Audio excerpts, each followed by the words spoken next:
Rangers fans, welcome to episode 8 of Rangers Recon, the premier place to become a smarter Rangers fan, a part of icehousemedia. Alongside Arthur Staple, I'm Andrew Chonley, and joining us today is one of the pillars of the Rangers locker room, retired but still keeping tabs on everything that's been going on. We appreciate his time. It is the great Rick Carpiniello. Rick, what's going on? Welcome to the show. Hey guys, thanks for having me. How are you guys doing? Hope everything's well. All good here. It's great to see you, General. This guy, we talked about it when Sam Rosen was on.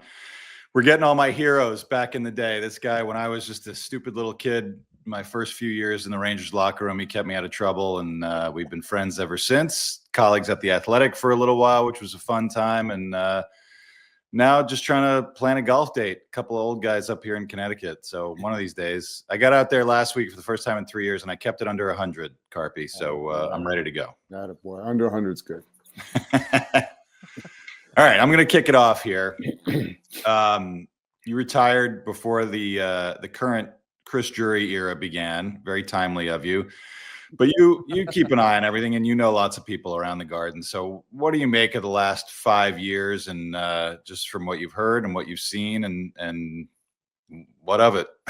Yeah, well, first of all, I was there for the very beginning of the Drury regime, and the Gerard Gallant, although most of it was on Zoom thanks to COVID.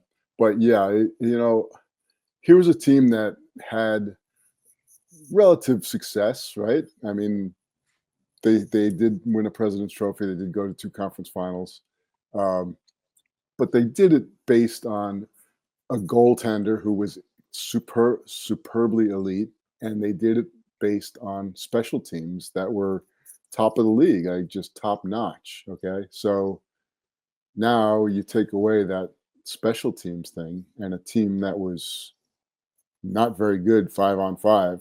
Even when the team was good, that this is what you're left with. And now, even now, as they start this retool, which I believe should be a rebuild and probably is going to turn into a rebuild, without elite talent, the power play is gone. Panarin and Kreider, especially, you can't replace that type of talent on a power play. And so now what are you left with? You're left with a goalie. You're left with, I think they have a lot of choices, bottom 6. I think their bottom 6 is going to be fine for years to come. But where's the top 6? Where are the real legitimate top 6 forwards? And how many are left? And if you're counting JT Miller among those, which I'm not sure you do, after Zibanejad, who's really a legit top 6 player on this team? So those are my big questions. And then the bigger one is, how do you replenish that? And I think that's a long road. It's not I don't think it's a retool. I don't think it's a 2-year turnaround to replace top 6 talent. Carp, you've seen rebuilds and retools here and throughout the course of the league over your time covering the sport, and some of them work out, some of them take a long time, and they just never really start anywhere. They don't end, they don't start. They're just kind of this in between where, we're hoping for a top pick and it doesn't go well, or we're hoping for this free agent and that doesn't go well, whether it's the Rangers or somewhere else.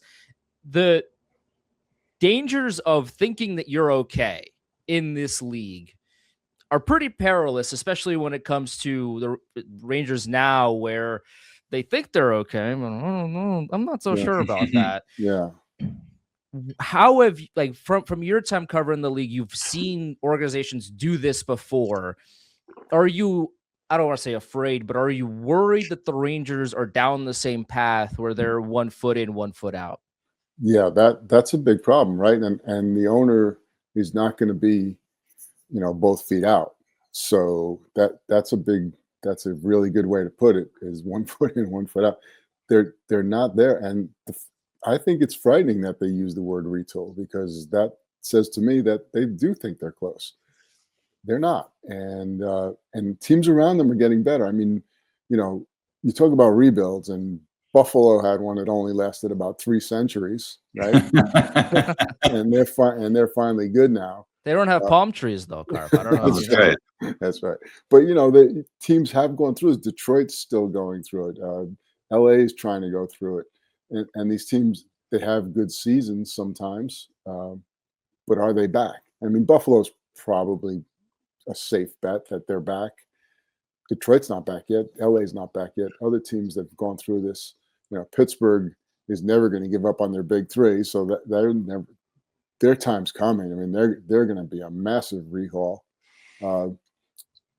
It's a situation you put yourself in where you've got to be all in or all out, and they're not all in. So they were all in 2018 when Jeff Gorton tried to do this.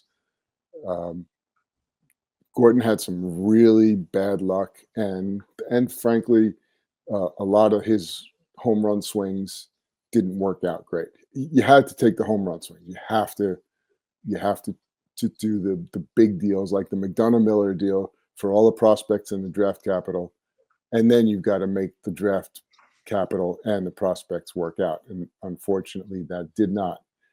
Gorton was also struck down by some other things like the salary cap being frozen by COVID because he couldn't, when he was getting close, when he had a lot of young talent, he couldn't add to that because of the salary cap freeze.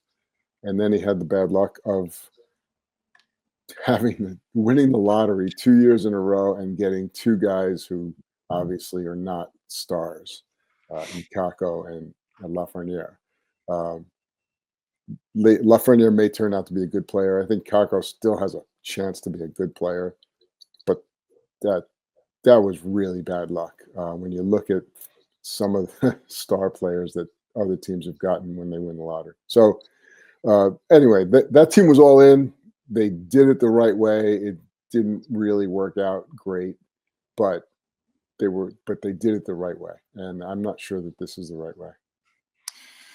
Carp, you've covered pretty much every era going back to not all the way back to 1940 or anything, but back to the Espo era in the 70s and through the 80s with Herb and changes in ownerships, changes in general managers, sometimes overnight.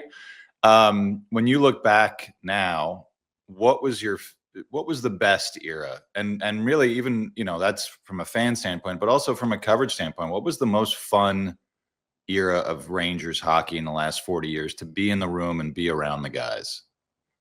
Well, the first group I covered was probably the most fun because, first of all, that was a team, 1978, 1979 was a team not expected to do anything and really wasn't a great team, was never a great team, but had a great run.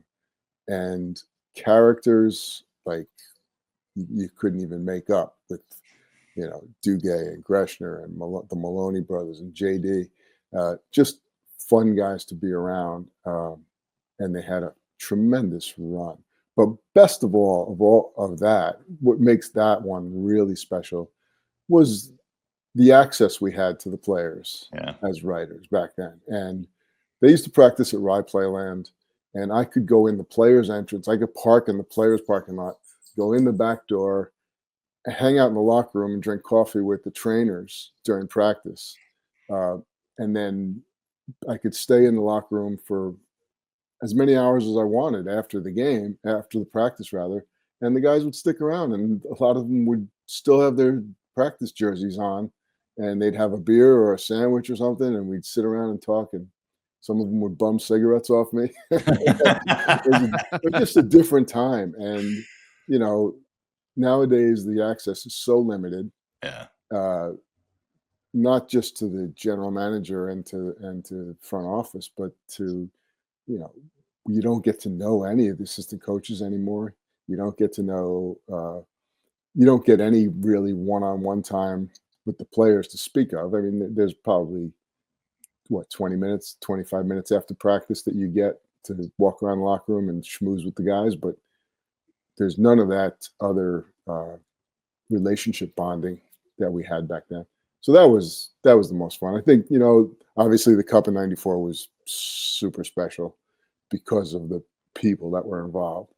But I think the best era that I've covered was the time between John Tortorella coming back and taking over, and Alain Vigneault getting fired. I think that stretch of whatever it was 5 years. Yeah, was a pretty special time when they were a really legitimate contending team, even though they never won it. We were just talking the other day about that 2014 Stanley Cup final, and the 2 games in LA were overtime. I'm pretty sure, as I recall, and in the Stanley Cup final, and you come back to the Garden, and you're like, oh, they're okay. You know, Mess was there, and he was talking up a big game as a veteran, as a former player, and you're thinking, well, if they win their 2 home games, they're fine. And then they lose game 3, and you're like, holy cow! You know, it took them 10 years to get back here, and in 3 games, it's over. It's not even 3 games; it's over. Yeah. The series is over. And, you know, so success is fleeting. They had a lot of relative success in that team and in those teams in the early 2010s, but they didn't get the job done. And but I think those teams were pretty special. Carp, you've mentioned the locker room, and you've been a part of locker rooms that are lively and are fun to be around as they win and are, you know, not at the bottom of the league. And you've been a part of teams where they have been at the bottom of the league, and maybe it's a little bit less of a fun environment to be in. I've been in the locker room the past 2 years of the Rangers' existence, and been a part of a lot of locker rooms where you can hear a pin drop in there after the game, and there's not a whole lot of smiles. There's a whole lot of kind of same answers. And when you're a part of locker rooms like that and you're trying to do your job, and obviously the players and the organization knows that you're trying to do your job, but at the same time, I can't imagine that it's easy to write stories and talk to guys as the team is going through, you know, a bunch of L's in a row as opposed to some wins, especially on home ice. Yeah, you're absolutely right, and it's not easy. But, you know, well, for one thing, first and foremost, let me say this: I've always said, you want to cover a team that's really good or really bad. You don't want a mediocre team. That mediocre is just boring. We've been really fortunate over the years, especially with the 2 goaltenders in Mike Richter and Henrik Lundqvist. So even on the worst of nights, the most disastrous of streaks, those guys would come out and talk and fill your notebook. And it wasn't blather. It wasn't, you know, shaking their heads and not knowing what to say. They had answers.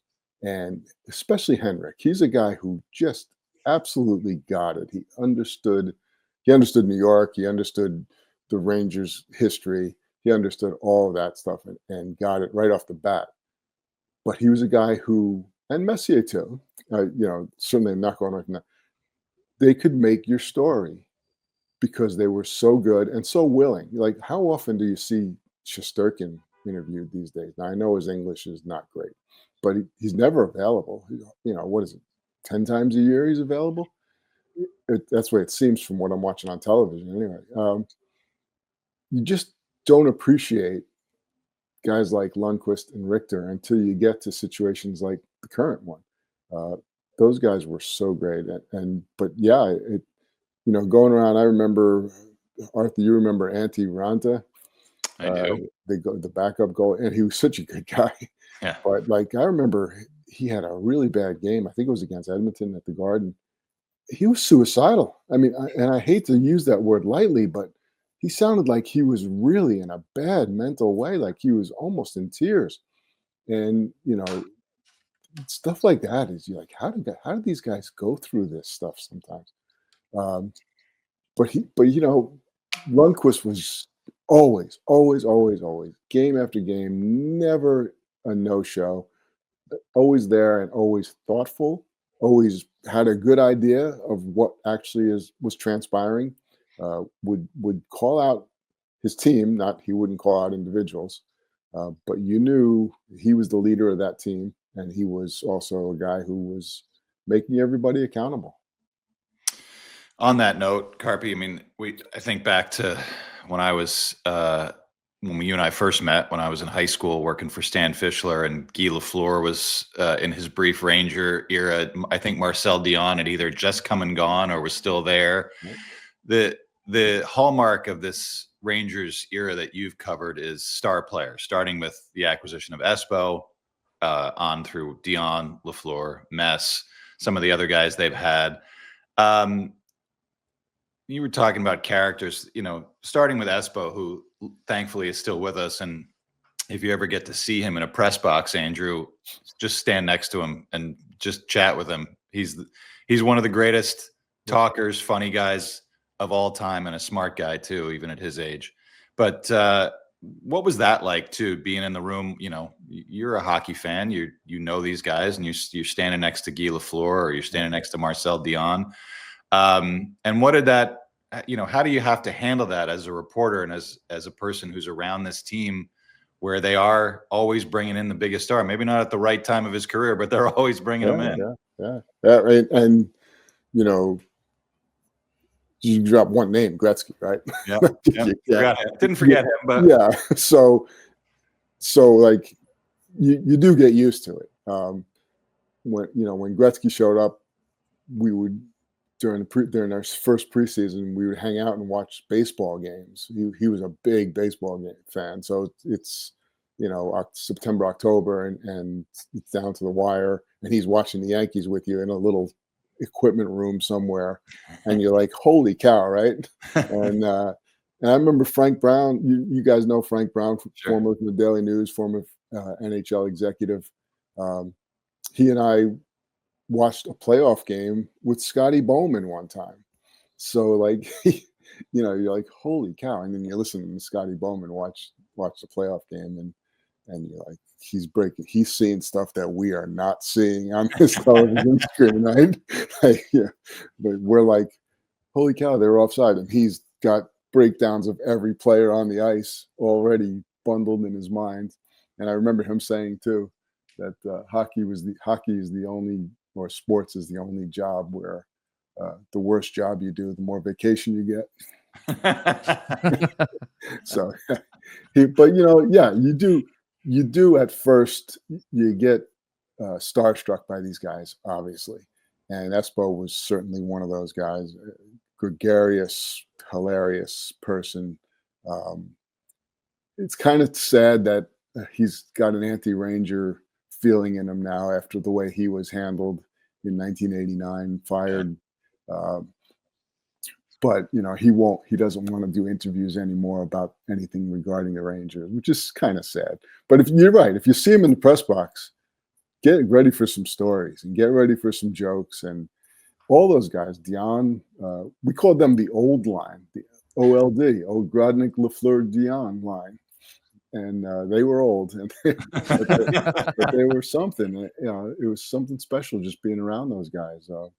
Again, once Messier arrived, everything changed, and then Gretzky followed, and but those were days you don't ever forget, and you greatly, and believe me, when you're retired, you shake your head and say, I can't believe that I used to hang out with those guys. I used to have a relationship with those guys, and it's pretty special. Carp, you mentioned leadership, and I want to go back to that for a second, because you take a look at this current team, and JT Miller has the C, and he wears the no BS shirts around, but there's a lot of BS going on the ice and in the locker room sometimes. And do you think that the Rangers have a true leader right now? You talked about how Lundqvist was a real leader. I would imagine guys like Dom Moore, who didn't have the C, but was one of the active leaders in that locker room as well. Do the Rangers have a real leadership core right now? Because people were clamoring about when Kreider was here for him to get the C, but he was never that kind of active, loud voice to become one, and he would say so himself. Guys like Zibanejad are skilled on the ice, but they're not loud or very rah themselves. Do the Rangers have someone that can really rally the locker room right now? Yeah, having not been around for what, almost 5 years now. It's hard for me to really answer that. I knew JT as a kid, and he was a very immature kid, a kid who needed to be led, not a leader at that time. So it's hard for me to say he's not a leader or he is. I honestly don't know. But you're right. There don't seem to be that kind of alpha person in that locker room. Like you said, Zibanejad, he's a tremendous player, and Arthur, you can back me up. Tremendous person, like just like salt of the earth person, and much more competitive than his play might lead you to believe.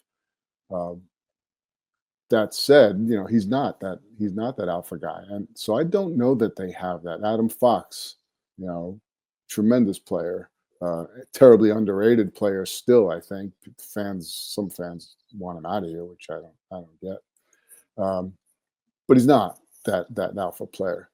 You were thinking as time went on that Ryan Lindgren might be that type, but of course, you can't expect with the miles and the bumps that he puts on his body that he was going to last very long. So yeah, I don't know if I can answer that question, but that's something that needs to be addressed for sure. If it's not there, and I don't know that it is there.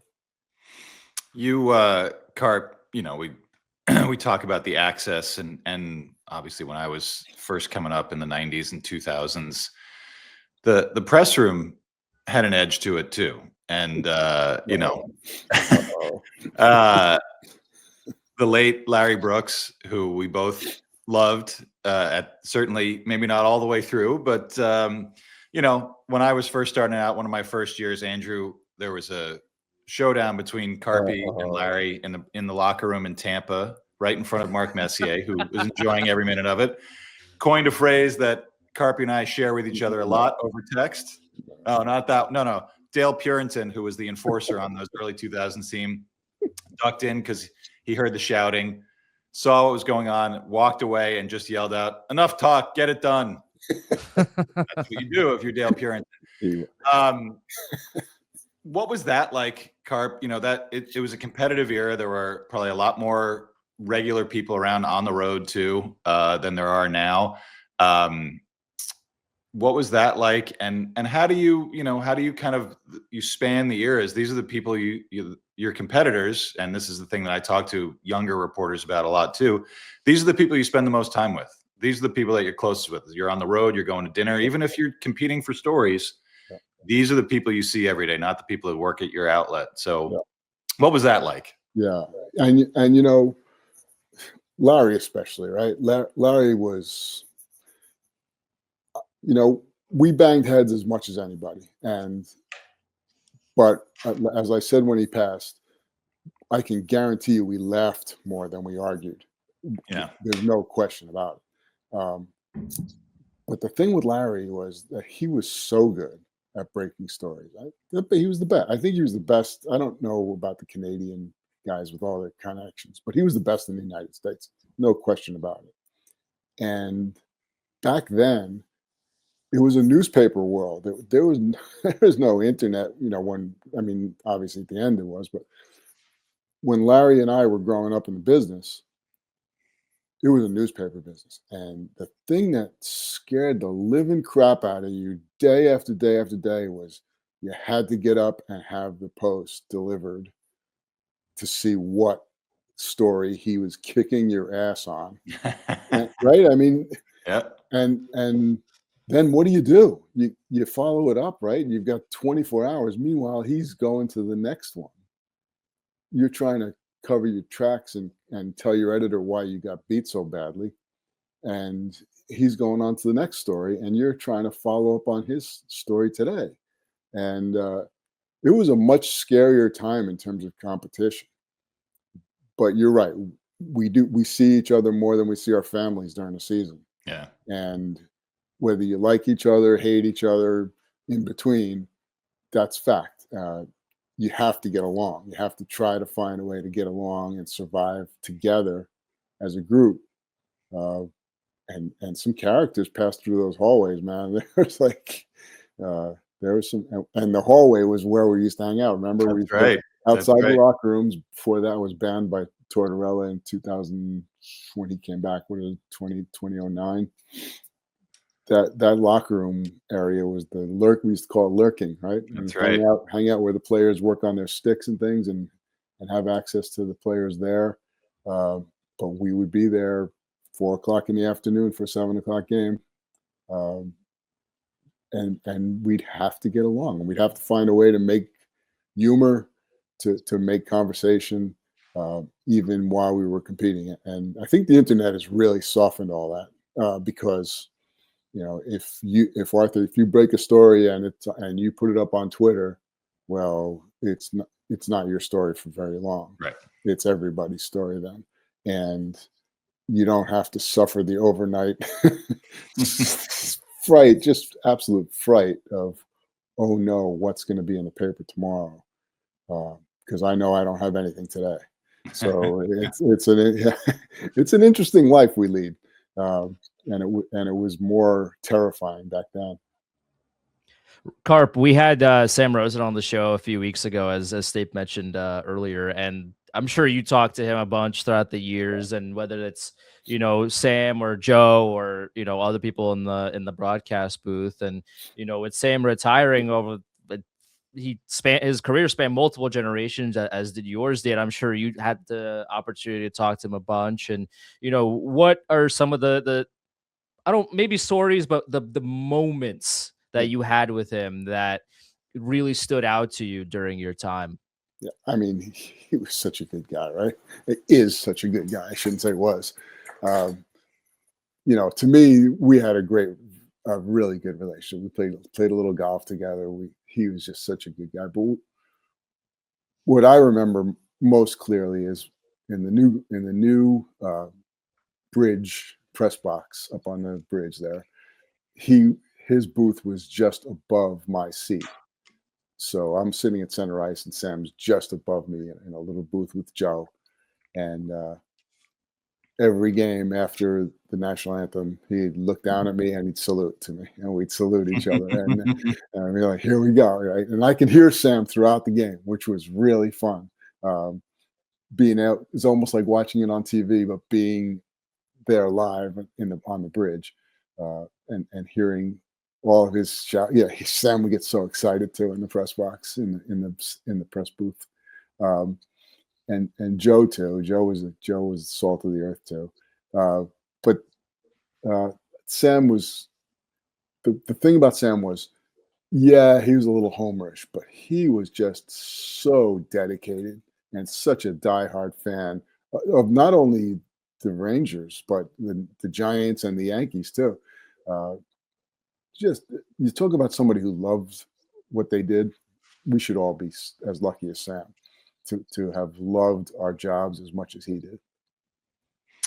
Carpy, like you said, the lurking, the players are always kind of the focus of it, but you and I and lots of other reporters over the years, you spend a lot more time with the staff. And whether it's our mutual good friend John Rosasco, who was at the Garden for 30 plus years, or Jim Ramsey, who's now the trainer in Montreal, Cass Marks, who's still there, the equipment guy, Jerry Deneen, who used to be their video coach. We could go on and talk about all the people that we spent a ton of time with. When the Garden starts to lose those people for whatever reason, they leave, they get let go, things change, regimes change. What does the Garden lose for you when you think about, when you hear about that, when you hear Rammer's gone or you hear JR's gone? Do you kind of feel like that's an institutional knowledge? It's a connection to your time there that's gone. And what does it make you think of? Yeah, and it makes me wonder too, like how much of the people who are there currently, and I know there are a few, really know the history of this organization, really know, anything that happened before, say, 1999, like, anything. And one of the guys you didn't mention, and he's like my favorite, was the Chief. Oh yeah, Dennis Ryan, who's a former New York City cop. He was big and scary looking, and couldn't have been a more gentle human being, right? Best. And I still, now I'm getting a tear. I still I still see him in all the old photos, right? All the when the Garden does all their flashbacks to 1994, and there he is on the ice, or there he is behind the glass, just a bear of a man. But yeah, there's so many people like that behind the scenes that you don't know. And Dennis's son, also Bernie, Yeah. just all the equipment guys, Joe Devaney, and those guys. Yeah. That, you know, there's so much humanity there, and I'm not saying the people that are there are not just as good people, because I don't know, but you really learn who's who and what they're about when you spend a lot of time, as we did, when the Garden's otherwise empty. Yeah. And I got to tell you, one of my favorite, just because the Garden empty just smacked something in the back of my brain. Somebody got fired. I don't know who. I don't remember who it was. There was a press conference at the Garden, and I couldn't even tell you. I couldn't care less who it was. After the press conference, heard this music. So you walk out and empty Madison Square Garden, except Pink Floyd is rehearsing. Wow. And I just sat in a seat, in like one of the red seats in the old days, and listened for like an hour to Pink Floyd by myself. Like, holy cow, right? Talk about Star Trek. And so yeah, there's other things, you know. There's a lot that goes on behind the scenes of behind the scenes. Yeah. When you're at the Garden and you spend a lot of time there. Andrew, I'm just going to jump in quick with Sure. one of my favorite Carp stories. My first year covering the Rangers was 01-02, and that was the first day of training camp was September 11th, 2001. So it was a stressful time for all of us, the whole world, and especially anybody that was in New York. And the chief, Dennis Ryan, who was the team's security guy, like Carpy said, this big, if you could draw a caricature of Irish cop, it would be the chief. And he was just the nicest guy, like Carpy said. But stressful time for him too, we had a little meeting out front in Rye Playland with the reporters and chief, and he never gave interviews, and he was super uncomfortable trying to be quote on the record about all the security measures that were going to be put in place for the first preseason game at the Garden. And he mentioned something about, he goes through all of this stuff and he's kind of hemming and hawing, and he says, tosses off some lines like, I don't know why anybody would want to attack a Rangers preseason game. And my friend right here, Mr. Carpiniello, in a very soft voice says, well, it is the world's most famous arena. And it was like the first laugh any of us had since that day. And it's the one thing in 25 years of covering hockey that's still stuck in my brain from maybe the second week that I was covering it. So I always thank you for that, Carp, to be able to do that. And the fact that the chief was involved too made it even better. But go ahead, Andrew. And do you remember the flight to Detroit for the first preseason game?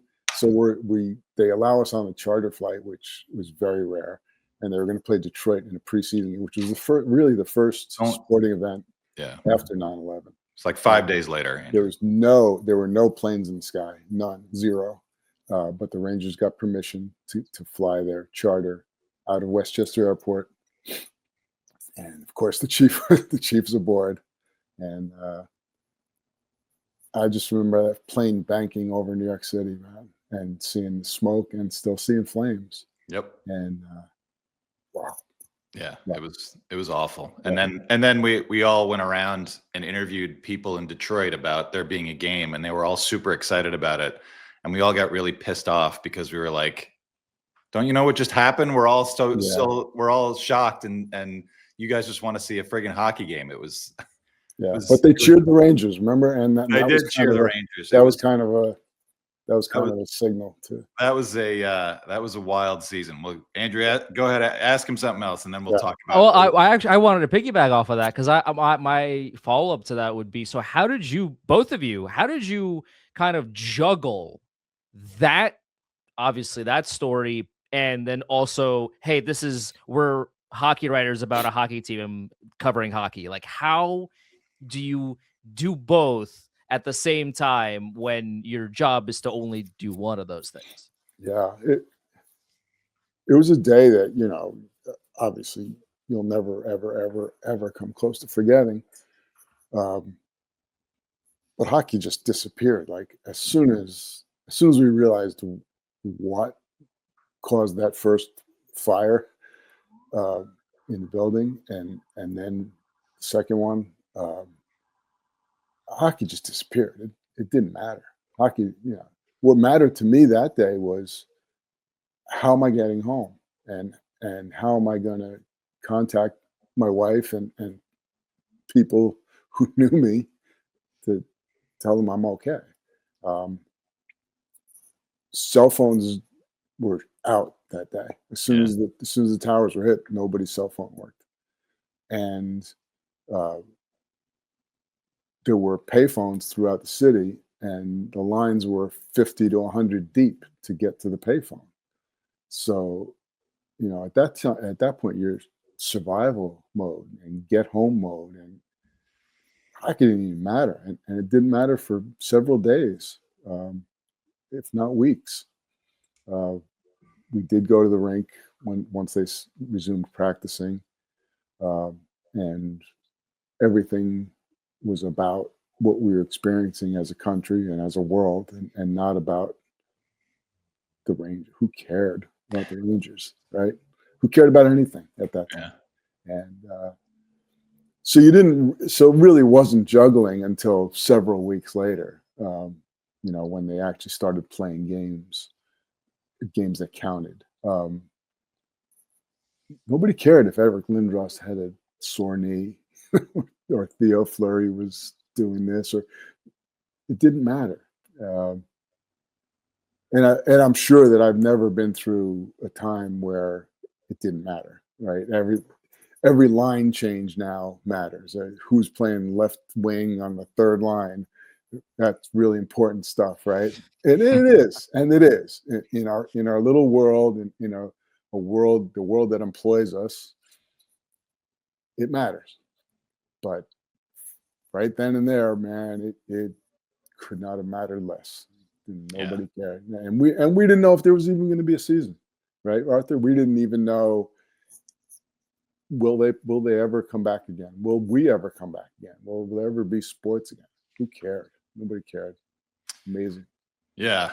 It was, you know, and I think the iconic picture, I don't know if that was from the first preseason game of Mess wearing the Fire Chiefs helmet on the ice. And it felt like every night at the Garden was a visiting team that was making sure that the first responders were being honored at the Garden. And certainly when we were on the road, it happened a lot. And after a while, you know, you wrote about it and you paid attention to it, but it I think, at least from people in New York, they wanted a little break from something. And we all, you know, and you always, Carpy and I, like we were saying, you're competitive, but you know that we're not covering the Pentagon or anything like that. So you're allowed to have fun in our job, and that's what makes it fun too. Is that you can do two things at once. You can take your job seriously, but not take the world you're in that seriously. It's still fun for everybody. So I think after a while, the escape became an important thing to everybody that was reading you. You know, it was like we were saying, pre-internet, pre-replies, pre-email comments. So you didn't really have that connection with the audience that we have now, where everyone's either saying you're great or you suck or whatever, and it drives you insane. Yeah, mostly the latter. Mostly, but you know, not to interrupt you. No, one of the few smiles we had during that time was Arthur and I had a bet, and I lost. When Messier put on that fireman's helmet, I said, "Oh no, he's gonna lose it. He's gonna cry. He's gonna bawl his eyes out." Because Mess cried all the time, right? That's right. When they retired his number, Mike Richter said that the evening was presented by Kleenex on the podium. So Arthur and I bet that I said he's gonna bawl his eyes out. He's not gonna be able to do this. And Arthur said no, he'll keep it together. And we bet $20 and I lost. And but also, you know, the story that and I've told this before, but I'll say it again because there's probably a lot of newer, younger people watching this. The Rangers were supposed to stay they were practicing in the city. They were training in the city, I should say, at the Garden for the first time in decades. Yeah. Because they wanted to extend an olive branch to the fans because they were so bad for so long. They were supposed to stay at the World Trade Center Marriott as a team. Yeah. Right next door. Something happened. It fell through. They ended up in a different hotel. But they were supposed to have been in that hotel by the World Trade Center. And that hotel was severely damaged also after the attacks. So that's just a little side thing that, they avoided a little bit of a disaster of their own. Yeah. All right, on to cheerier topics now. We mentioned Larry and obviously Torts being in the finals now with Vegas. I think a lot of people, and it doesn't always matter when people come up to me, they come up to you, say, oh, I hate Torts, he's such a jerk, or this and that. And you always say like, yeah, actually he's one of the better people one-on-one that you could ever encounter in the game, it's hilarious because his public image is so, I don't give a crap about anything, especially the media part. Right. What was your relationship with him like? Because you went back to when he was an assistant under one of your favorites, another one, maybe rest in peace, John Muckler, who, Carpy, I'll just say this to you, Andrew, and the audience.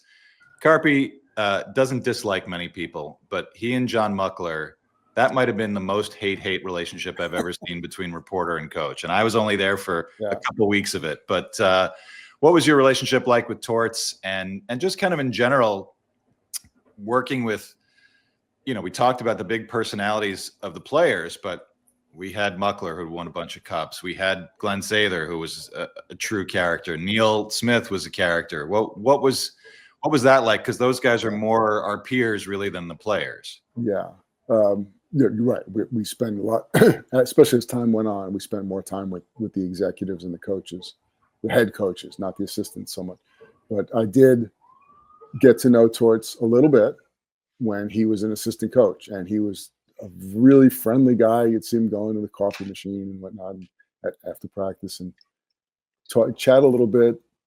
And so because I knew him before he left, when Glenn Sather was hired, Torts was the interim coach for the last 4 or 5 games of that season. Glenn Sather didn't even interview him and mispronounced his name. He said, we didn't even talk to Tortorella, so I was like, okay. And then Torts goes on and wins a cup, of course. Right. And becomes who he is now, the character of what he is now. But because I had that background with him, I always had a much better relationship with him than pretty much anybody else on the beat. And I would sometimes be able to go into his office after practice where nobody else was really allowed and talk to him. And I'd say to him, why do you have to be such a jackass? Like, you don't need to do this. I said, Torts, first of all, everybody's scared of you anyway. You don't really need to have this persona. And I told him, I said, Tom Coughlin, the Giants coach, completely toned it down. And the guys rallied around him and won a Super Bowl and loved him then. He became beloved. Yeah. Why do you have to do this? And he's like, it's just me. That's just me, Carpy. He goes, I get such stupid questions sometimes. I'm like, well, yeah, you get some stupid questions, but so what? Look who they're coming from. Like most of the guys who are asking questions couldn't tell you what system you're playing. Don't have any idea if you're trapping or if you're playing a puck pursuit. Nobody knows. They're just watching the game and they're watching the puck go around like it's knock hockey, like watching this. Nobody knows what system you're playing. So when they ask you a question, it's because they want to know the answer. Right. It's not because they're being antagonistic or they're second. But you never could get through to him on that. All I know about Torts is he loves dogs and he takes in dogs and he takes care of dogs. And anybody who does that, to me, is a good person. So that's that's that about him. But yeah, there was some personality, and I didn't hate Muckler. First of all, we got along fine at the beginning. He did some things that I thought were really dumb as a coach, and one of them, as you know, is the night that he decided to play Brian Leach on the left wing against Pavel Bure in Florida. So the Rangers had one line. It was the Czechs, Jan Hlavich, Peter Nedved, Radek Dvorak. If those guys didn't score, the Rangers couldn't score. That was it. That was their entire offense. And Muck's decision was to have Hlavich jump off the ice every time Bure came on. And Leach, Brian Leach, Norris Trophy, two-time Norris Trophy winner, Hall of Famer, was going to jump on and play left wing against Bure. Okay. And I told these guys, I said, A, they're going to get shut out. And B, he's trying to lose. He's trying to lose. I didn't write that he's trying to lose, but I wrote that this was really insane. Not only was it insane, they didn't have a practice to do this. They did it at a morning skate. They implemented this at a morning skate before the game. The game comes, and Bure jumps on. Hlavich is late to get off, and Bure scores. Game over. That's it. 1-0. I think the final was 1-0, if I'm not mistaken. But they got shut out as I predicted. They lost as I predicted, and it was a disaster. So Muck comes in afterwards and says, "I thought it worked great." What are you doing? You lost the game. You lost the game because of this. So, whatever. 2 weeks later, or less than that, they played Florida again at home. So now they have the last change, so they can put whoever they want against them. They have a day to practice before they play against them, and he doesn't use it. He does not use the left wing lock, the Leach wing lock on Bure. Okay, how could you say it worked if you're not going to do it at home with the day to practice it? So anyway, I think that was the tipping point in our relationship. And it went really sour. Yes, it did. Andrew Gross, when I became a columnist at the Journal News, Andrew Gross took over the Rangers beat, and he was the friendliest. He is the friendliest, right? He's the friendliest. He's one of the friendliest people ever. So Muckler's working in Ottawa, and Andrew goes to Ottawa for the first time, and he greets Muckler in the hallway, and he says, I'm Andrew Gross, and I replaced Rick Carpiniello on the Rangers beat. And he says, "What, did he die?" And Andrew said, "No, he got promoted." And Muckler said, "Oh, too bad." So I think his feelings toward me were stronger than mine toward him. But yeah, many personalities that we went through over the years. You mentioned Torts, and one of the guys that he coached. This is a question for me exclusively. I mean, my Henrik Lundqvist was the reason I played goalie. There were two real guys when I was growing up as a Rangers fan that altered the course of what I did. One was Sam Rosen. Sam was the reason I went to Syracuse. I wanted to be a broadcaster. I wanted to be in media. I realized very early on I wasn't making the NHL. So, okay, what's the next closest way I can still be a part of the sport? And that was through media. And the second was Henrik Lundqvist. I watched him growing up, and I put on the goalie pads. I started off as a defenseman, but before practice, I would be the guy in net while the goalie was getting dressed. Wow. Like that's where I wanted to be. And that was because of Henrik Lundqvist. And you talked to him, I would imagine, a countless amount of times. This is purely for me here. Like I would love to hear, your greatest Lundqvist, either conversations or moments that you've had with him throughout the course of his career. So here's the dichotomy. Mike Richter was in the day of access. Yeah. And I texted Mike Richter 2 nights ago, and we were texting back and forth, and he still cracks me up. And I still can't get off the phone with him, so I text. Henrik was in the time of limited access, very limited access. And I have no relationship with him. We got along great. I respect the hell out of him. I think he respected me. He was always good to me. Never, ever, ever a negative. I can't say anything negative about Henrik. Nothing, except that his tie cost more than my car. But there's nothing negative that I can say about him. But I don't know him. I don't have his phone number. I don't have any relationship with him. I've seen him maybe twice since I retired, and both times it was just friendly. How are you? How are things? And I told him how great he is on television, and he is. But not surprisingly, by the way, that he's great at something. Right. But there's no relationship there. So it's to me that's kind of sad because, like I said, he was the ultimate guy that you would want to cover. I have nothing but great things to say about him. But to say we're friends would be a stretch. And to me, I'm a little sad about that, actually, that I don't have that relationship with him. But just top shelf guy, top shelf person. Yeah. I mean, I think one of the times you saw him was probably one of the last times I saw him too, was at Larry's funeral. And who among modern day professional athletes is going to show up to a writer's funeral? That says a lot about him. He's a guy who understands relationships and how you have to carry yourself in a role that he has. Got there early, stayed to the very end, stood the entire time. And and it wasn't just Henrik, right?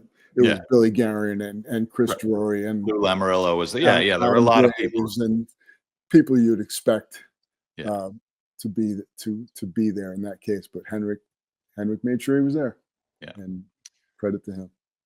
Carp, do you this is one of my last ones. We've enjoyed the hell out of this. And do you have a favorite Ranger, like a guy that's maybe not a big name guy that you just were someone that was a great interview or a great person to shoot the shit with, just someone that throughout your time there that you really meshed well with, that you were kind of like, I wish more people knew, maybe not the most accomplished player on the ice, a big star, but someone that you just always were like, this is my guy.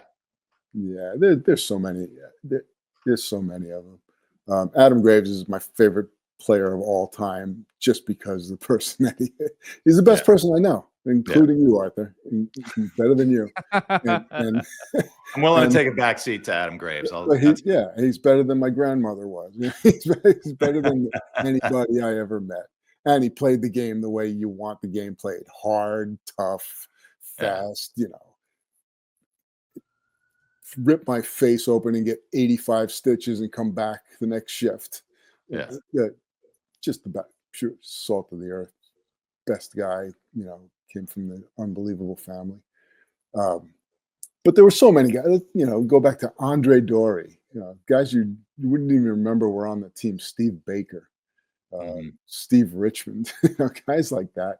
And as we go on, Peter Nedved was such a good guy. Roddick, Derek, such good guys. Derek Brassard, right? And I had opportunity to kind of, I didn't love the way he played, but just a really good guy. Zuccarello was a character, just, over the years. But, I guess my favorites would be the Maloney boys, JD, Adam, Brian Leach, Mike Richter. Mike Richter is such a good guy. I probably shouldn't even tell the story, but we had a friend of mine had a cousin who was dying. This is pretty recent.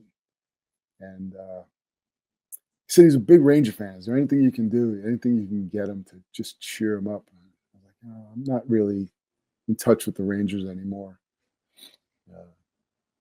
Let me call Richter. I called him. He said, yeah. He goes, come by. I'll sign something. He has an office nearby in Westchester, and he's an executive there. And So I found a program from 1994 and a picture of him doing the spread eagle to stop Bourré on the penalty shot. And it's a centerfold. So it's 2 pages. And it's a beautiful picture, all white with just the 2 players in the net. And so I brought it over and he signed it, of course. He signed it and it really helped. It really brightened the guy's spirits. And sadly, he passed away a couple weeks later.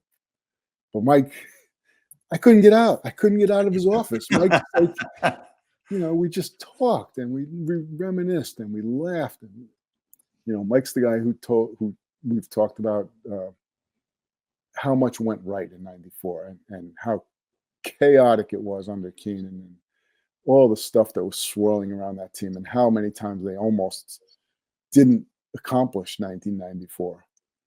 And there would have been no cups in 86 years or 87 years now if it weren't for that. And he looks and he says, how the F did we do that? And that's Mike. And he's such a for me to put one guy out there, it's impossible. But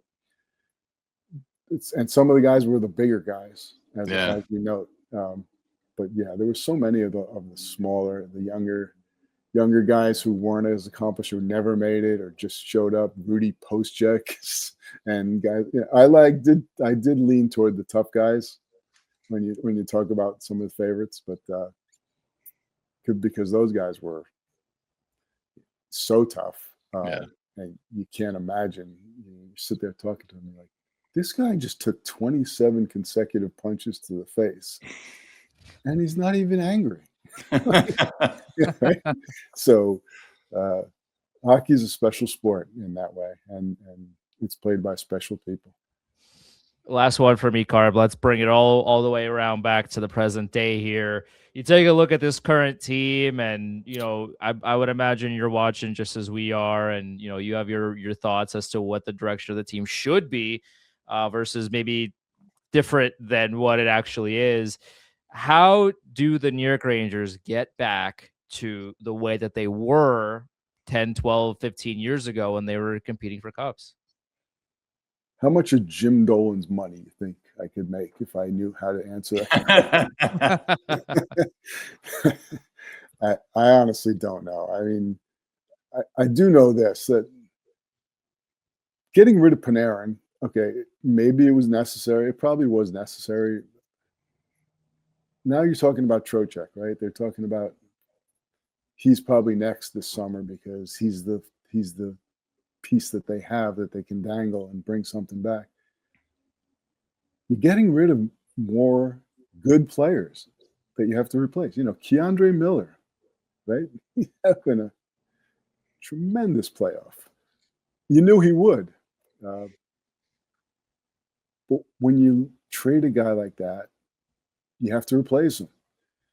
And there's no replacement for Panarin. There's no replacement for even Trocheck, who's arguably a top 2 center. I'm not sure that he is, on a real good team. You can't find these guys and then upgrade in addition to replacing that. In addition to replacing Panarin and Trocheck and Keandre Miller, you still have to get better than that. So, Andrew, I would love to answer your question, but I have no idea how they're going to get there. And as I said at the very beginning, I don't think it's going to be quick. I really don't.